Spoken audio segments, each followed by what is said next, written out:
अब हम बात करेंगे सेक्शन 3 की, भारतीय संविधान अधिनियम 1872 की धारा 3 की। वैसे तो प्री के हिसाब से ये धारा ज़्यादा इम्पोर्टेंट नहीं है और इस धारा से रेयरली ही कभी शायद कोई प्रश्न पूछा गया हो, पर फिर भी बीइंग अ कॉम्पिटिटर हम जब भी किसी प्रतियोगिता की तैयारी करें तो हमें कोई भी सेक्शन छोड़ना नहीं चाहिए। एटलीस्ट हर एक सेक्शन की बेसिक नॉलेज हमें होनी चाहिए। इसी बात को ध्यान में रखते हुए मैं आपको एक्सप्लेन करने जा रही हूँ धारा 3। भारतीय संविधान अधिनियम की धारा 3 में ये बताया गया है कि प्रस्ताव की यानी प्रपोजल की, एक्सेप्टेंस की यानी प्रतिग्रहण की और रिवोकेशन यानी प्रतिसरण की संसूचना यानी कम्युनिकेशन कौन देगा। तो प्रस्ताव की, प्रतिग्रहण की और प्रतिसरण की यानी प्रपोजल, एक्सेप्टेंस और रिवोकेशन, इनकी कम्युनिकेशन क्रमशः इन्हें करने वाले देंगे। मीन्स प्रस्ताव करने वाला प्रस्ताव की कम्युनिकेशन देगा, एक्सेप्ट करने वाला एक्सेप्टेंस की कम्युनिकेशन देगा और जो भी रिवोक करेगा वो अपने रिवोकेशन की कम्युनिकेशन देगा। दूसरा प्रश्न इससे बनता है कि ये जो कम्युनिकेशन है वो किस प्रकार से दी जाएगी। तो किसी भी प्रकार से जिससे देने वाले का आशय हो या वो प्रयास करे, कम्युनिकेट किया जा सकता है। इसके बाद हम बात करेंगे धारा 4 की यानी सेक्शन 4 के। तो सेक्शन 4 में बताया गया है कि संसूचना कब पूरी होती है। ये बहुत इम्पॉर्टेंट सेक्शन है, प्री में इससे बहुत बार प्रश्न पूछे जाते हैं, तो आप इस सेक्शन पे बहुत विशेष ध्यान दीजिएगा और इसको इग्नोर बिल्कुल भी मत कीजिएगा। तो पहला प्रश्न इस पे बनता है कि प्रस्ताव की संसूचना कब पूरी होती है।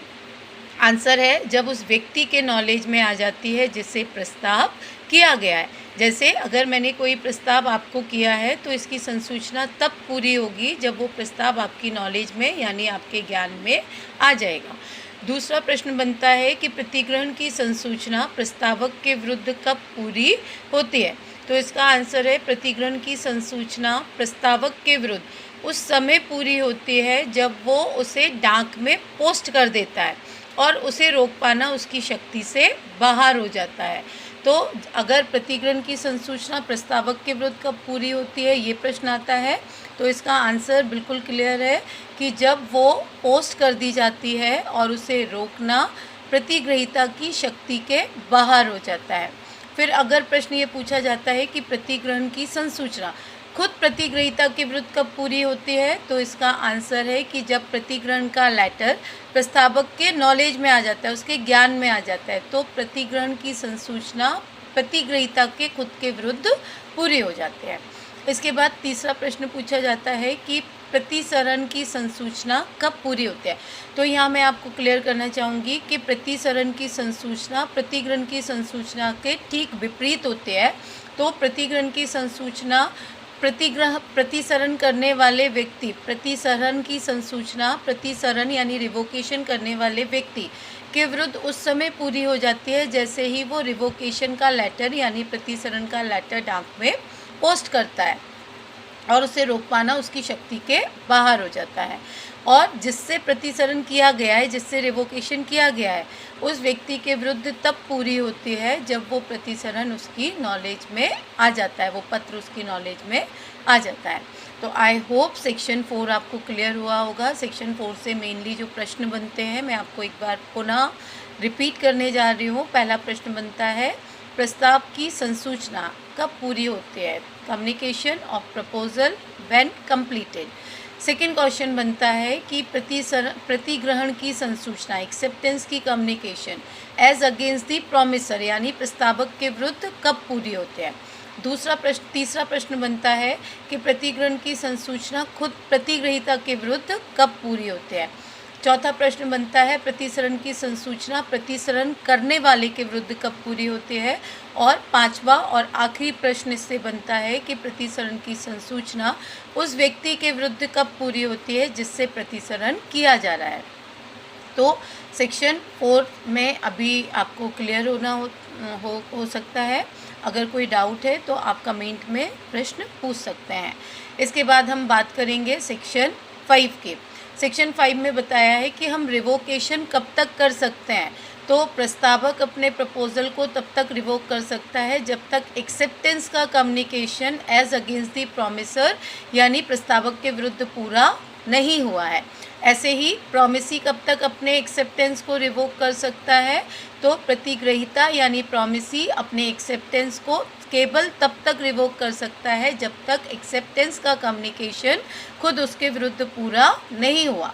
एक बार कम्युनिकेशन पूरा होने के बाद उसको रिवोक नहीं किया जा सकता, इसलिए कहा गया है कि जब तक प्रॉमिसर कर सकता है, जब तक एक्सेप्टेंस का कम्युनिकेशन उसके अगेंस्ट पूरा नहीं हुआ, और प्रॉमिसी अपने एक्सेप्टेंस का रिवोकेशन भी तब तक कर सकता है जब तक कि रिवोकेशन का एक्सेप्टेंस का communication as against the promisee पूरा नहीं हुआ है।